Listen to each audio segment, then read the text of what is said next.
So the Tsok practice is an essential part of tantric practice. Yeah, we are in Tibetan Buddhism. Tibetan Buddhism is tantric or Vajrayana Buddhism. Tsok actually means gathering, Gana chakra in the Sanskrit. Why is it so important? It is especially important when you practice in a community. Yeah, and I will tell you a little bit about what Lama Gendun, my own teacher, told us about Tsok when we were in retreat. The Tsok practice is always connected to some yidam or deity practice.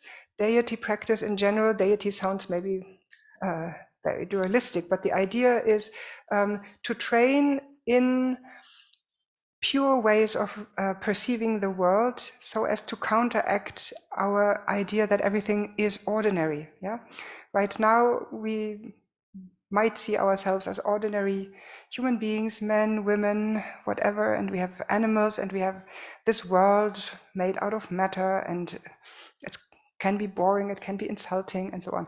The Vajrayana tells us there's a whole different way of living in the world, which you can train through tantric practice, which has actually its real effect only if we can apply it 24/7, where we start connecting to everybody's Buddha nature.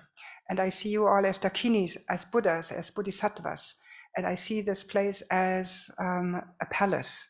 And whatever I drink is nectar. Whatever I eat is a wisdom nectar. Whatever goes through my head is not a confused thought, but is an expression of wisdom.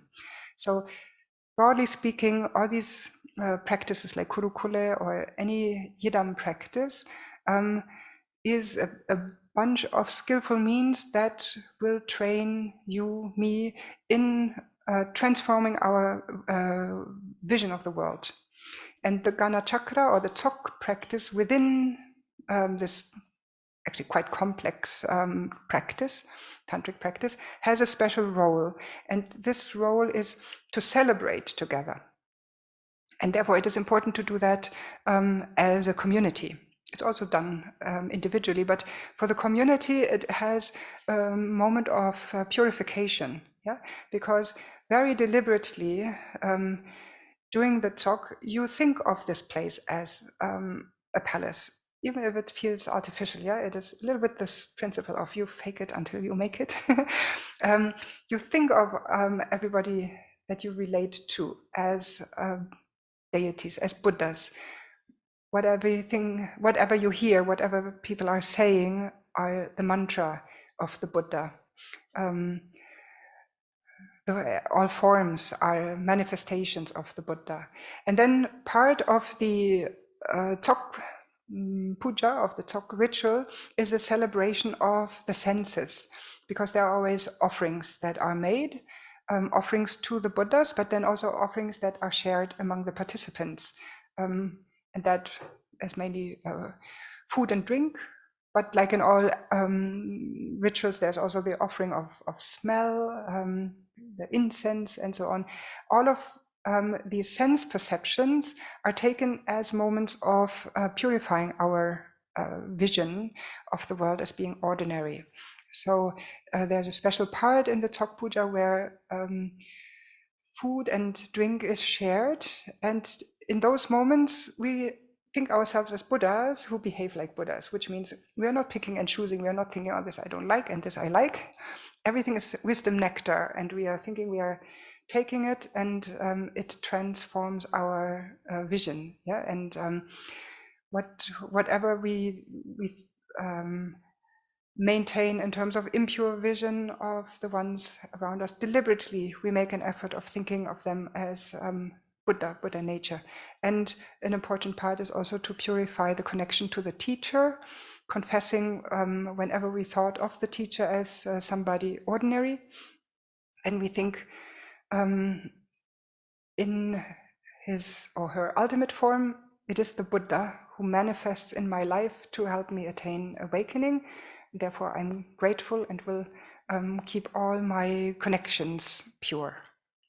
So that is what is done during the Gana Chakra with the help of eating, drinking, celebrating. Traditionally, that's also a moment where yogis, yoginis were singing their songs of experience, sharing their enlightened vision. Sometimes that is done, I don't know if you sing. Maybe we will do it in the week when Karl Brunholzer comes. He likes singing. So anyway, that gives you an idea. There's probably a lot more to say about Gana chakra. About Tsok. Are there any questions?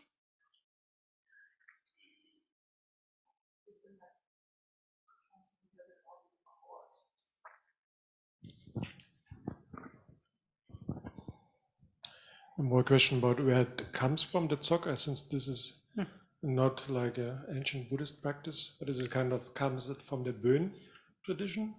No, it is an ancient Buddhist practice. What are you talking?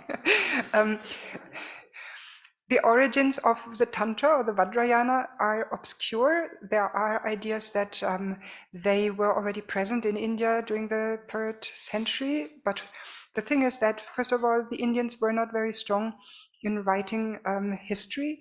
And secondly, there are aspects of Tantric Buddhism or Tantrism in general that are secret. So therefore, we don't know exactly. So you can find Gana chakra, so Tsok, in Indian culture already. So if you want to look for origins, it's probably there.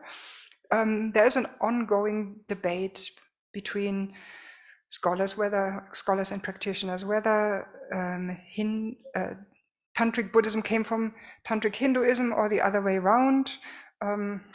There's no answer to it. Probably I imagine it was a time where people weren't even thinking in terms of we are Buddhists, we are Hindus. You know, even the term Hinduism and Buddhism was created only in the 19th century. So they were probably a group of tantrikas who were living together in these caves around, like in Kathmandu Valley, you have caves where the yogis lived. And they were practicing rituals that looked similar from the outside, but as we learned from John Donne, the philosophy behind it, that was different. The Buddhists always come to the conclusion, ultimately, there's emptiness. There's no Atman Brahman, there's no universal soul on which you can fix everything. Other traditions say, no, there is a universal soul. That is the reality. And that is where they part. But when you just look at the outer form, you find similarities. I don't think it is so helpful of thinking it came from somewhere else. The Buddhists say, of course, that it was taught by the Buddha, which could have been, but not very well spread at the time, or it was really a historical development later on. That's what the historians say. Sorry, that was probably more than you wanted to know about. It's not Bön.